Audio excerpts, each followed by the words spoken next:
All right, special greetings to you, my awesome viewers from all over the world. You are welcome to this episode on The Truth with Ben Jokes, your go-to channel for honest political analysis. Association of Resident Doctors, Federal Capital Territory Administration has commenced a 3-day warning strike over unpaid salaries, allowances, and other demands. Now, I hope you can take a minute to give this a second thought. We have been complaining about not having enough manpower in the health sector, but we will not even pay the ones we have. So now in the FCT, if you rush an emergency patient to a government hospital, he is most likely going to die because the doctors are on strike. And I clearly remember when all these agitations began. It began afresh early last year. Yet the doctors have not been settled till now. But some Wike spent billions building mansions for judges in that same FCT. What a shame. And when doctors leave Nigeria in search of greener pastures, the Minister of Health and Tinubu would like to label them as unpatriotic, begging them to stay behind and build Nigeria. But look at how they are being treated. The country has turned on its head. Chaos in all the sectors. Patriotism and hope have become only but myths and illusions. And few hours ago, a very powerful update came out of the EFCC. And considering the events that took place in Anambra State few days ago, there is no better time to have this kind of update. And just as Nigerians were yet reacting to that devastating story from the EFCC, another terrible story began making the rounds. Now, we know that previous governments too embezzled money. Nobody's doubting that. But never in the history of Nigeria has an administration made it abundantly clear that they will embezzle about half of the budget. But this latest update from the Tinubu camp all but claims that they are going to embezzle half of the 2025 budget after allocating several trillions to frivolities in a bid to go back and embezzle the monies later. The Tinubu government has come out to make the most ridiculous declaration so far regarding the 2025 budget. Before I show you details of these top stories and how Nigerians reacted, let me quickly show you these videos. The first video here shows a top medical doctor in the FCT endorsing the 3-day warning strike and stating the only move that can help fix the health sector in Nigeria. See the video. I'm owed the hazard allowance. They've been owed the skipping allowance. They've been owed the accoutrement allowance. So how are they going to enjoy it? So want them now while we're still alive. On a final note, Dr. Ebong, to go forward, I mean, not only in the FCT, because the sad stories, and I hate to regurgitate some of the stories that a lot of people have faced, and I have a personal experience, how a loved one will get to the hospital and died just because our hospitals cannot provide them with basics. And before you look, the person is dead because you rushed someone to the hospital and they couldn't get the attention they needed. I've had a personal experience. So if I go to that end, I get emotional about it. And I know how things have gotten so bad. Some of us may not be able to forgive the system because we've loved ones. Those who should have provided for us growing up died because they couldn't be provided for at the moment of emergency. Sad stories that we've had. Failure of the past of leadership over the years in this country. No apologies for those who have corrupted the monies that are meant for our health sector. Instead, a lot of people have died. If there's supposed to be a revolution within the health sector, how do you think this will begin? Well, if we are ready to fix the healthcare system in this country, I would think that every government official must use the government hospitals. Let's start with that first. I would like to see the minister use Worcester General Hospital. I would like to see the Senate President use Maitama General Hospital. I would like to see the Speaker use Yanya General Hospital. Then we can start. I would like to see Tinubu use the Gwagwalada Specialist Hospital, but he never will. Now, there is no need for us to deceive ourselves. There are certain heights we will never reach as a nation if we don't take certain steps. If Nigerians cannot insist either through protest or revolution that every government official must receive treatments in government hospitals in Nigeria, then our health sector will never be fixed. But as I always say, there is no problem of Nigeria that can be solved in isolation. You can't just pick out one problem and solve it, because there is a singular cause of all the problems in this country, and it is corruption and the wickedness of the political class. So if we don't dismantle that system of criminality, according to Peter Obi, he calls it the system of criminality. If we don't dismantle it, we will never be able to solve any of our problems, not even one. Next video here shows demolition in Lagos State. Another demolition. The APC-led Lagos State government continues to make the poor poorer. See the video. The usual hustle and bustle life here at Sele bus stop along Oshodi Maito Expressway was a shadow of itself, no thanks to the recent demolition exercise carried out by the agency of the state government. The whole area is left in rubble as the traders who, for want of remaining idle at home, still find time to come out each day hoping to put food on the table for their loved ones and extended family members. They came with a lot of trucks and all that. So before you know it, they're just saying that remove your thing, remove this. So we just start seeing them. They were breaking everything, demolishing a lot of things, even carrying people's goods. So, and even some women, pregnant women, were just there where they were carrying their things in their own presence, even begging and everything. They could not even show any mercy. All we want is that we are begging government. They should help us. So they should help us. This is where we are managed. At least if they want to dress us, they can dress us, then we manage anywhere they give us. You saw that. Now, when the representative of the state government that came with those, demolishing the area was interviewed, he said they demolished the area because criminals were using those places as hideouts, that they are trying to stop the criminal activities in those areas. Now, for whatever reason, I don't think that this is a good time to tamper with people's livelihood. Because when you are rendering people jobless, unemployment is strongly connected with crime rates too. It has been proven in all parts of the world. So if there are people that are earning money legally, we should be careful with the way we deal with their means of income. You don't just go and destroy their sources of income like that. You can make them take to crime. And talking about fighting crime, why is it only the crime of the poor that they are always after fighting immediately? How about the crime of the high and mighty? How about the looting and the embezzlements? What have you done to any one of them? But this is a lesson to Nigerians. Look at what the APC-led government is doing to them in Lagos State. Ever since Sanwo-Olu was declared winner of that election, he has been demolishing everywhere. And all the tribes are feeling it. All the religions are feeling it.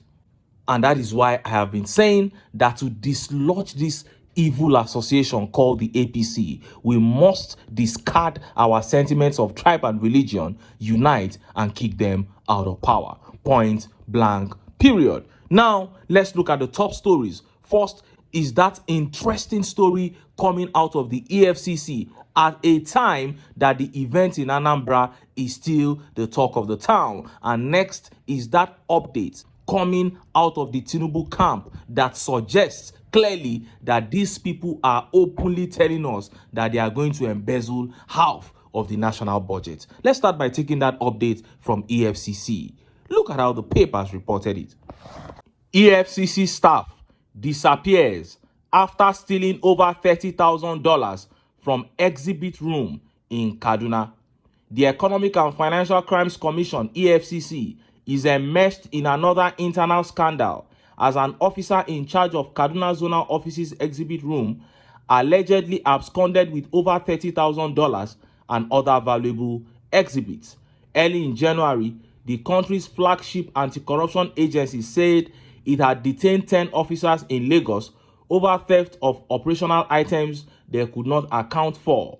Although the commission did not disclose the specific items stolen by the officials, daily Nigerian findings revealed that they stole gold bars worth over 1 billion, as well as over $180,000 and about 140,000 pounds. In the latest scandal, Daily Nigerian exclusively gathered that a member of staff of the commission, simply identified as Polycarp, vanished into thin air when he failed to account for over $30,000. Insiders who preferred anonymity told this newspaper that the zonal director, Benedict Ubi, a couple of weeks ago ordered for an audit of the directorate exhibit room following the internal heist that occurred in Lagos. According to the sources, when Mr. Polycarp received the directive that the exhibit room would be audited, he took an excuse to ease himself and fled. Immediately after the order for the audit was given, he took an excuse to ease himself.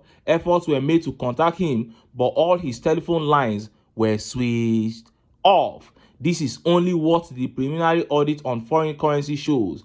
There are chances that more could be uncovered after a thorough audit of the exhibit room, said a source familiar with the development. In 2019, an official of the commission was indicted for receiving $20,000 as bribe from a businessman at the Murtala Mohammed International Airport, Lagos State. In 2021, the anti-graft agency dismissed an officer after Daily Nigerian published a leaked audio in which he was heard helping suspects on how their accounts could be unfrozen and charges dropped against them.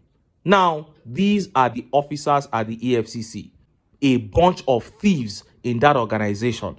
Then someone like this will scale the fence and enter somebody's house around 3 a.m. in the morning. And you think the person should not be afraid? Somebody that can steal money right inside his own office.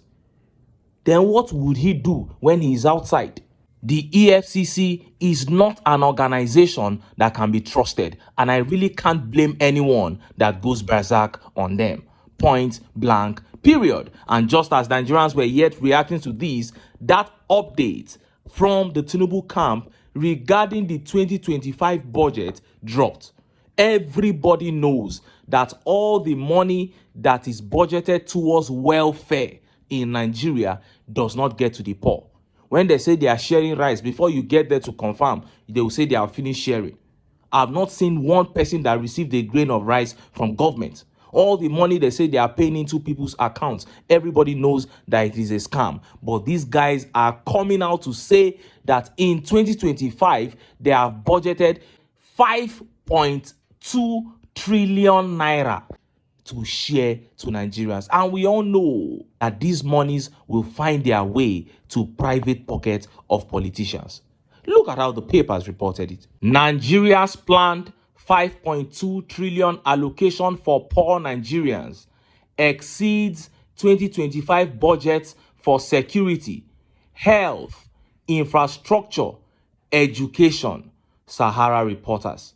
The Nigerian government has announced plans to pay 75,000 naira to 70 million poor Nigerians. According to the senior special assistant to Tinubu on public affairs, Honorable Aliyu Audu, in a statement on Sunday, the gesture aligns with Bola Tinubu's administration's determination to address the growing poverty in the country. Nigeria already has the National Cash Transfer Office aimed at providing financial support to vulnerable households across the country. The government is seeking to reach approximately 70 million Nigerians.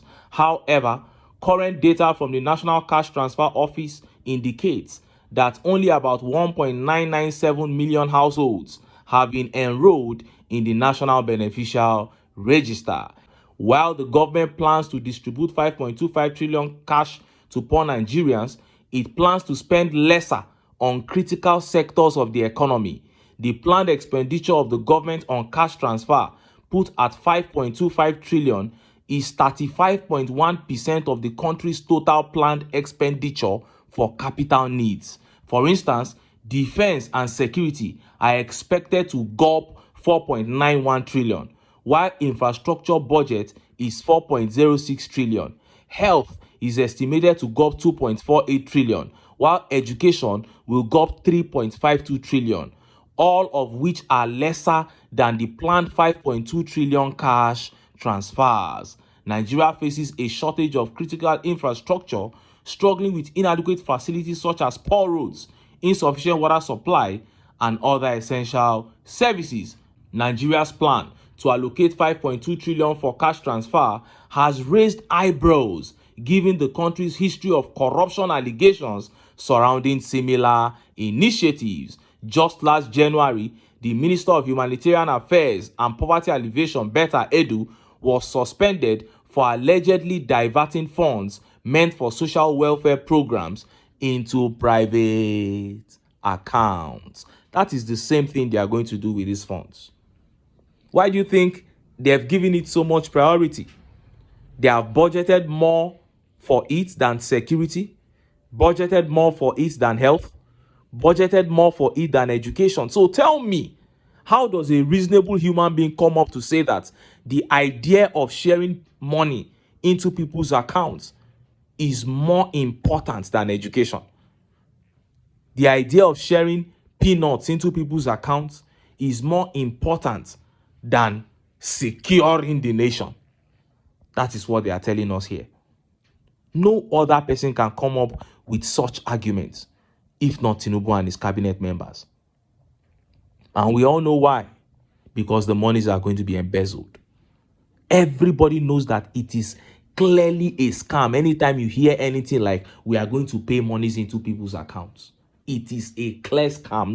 Nobody can tell me anything. Betta Edu, as captured in this update too, just proved to us somebody was made a minister in less than 3 months.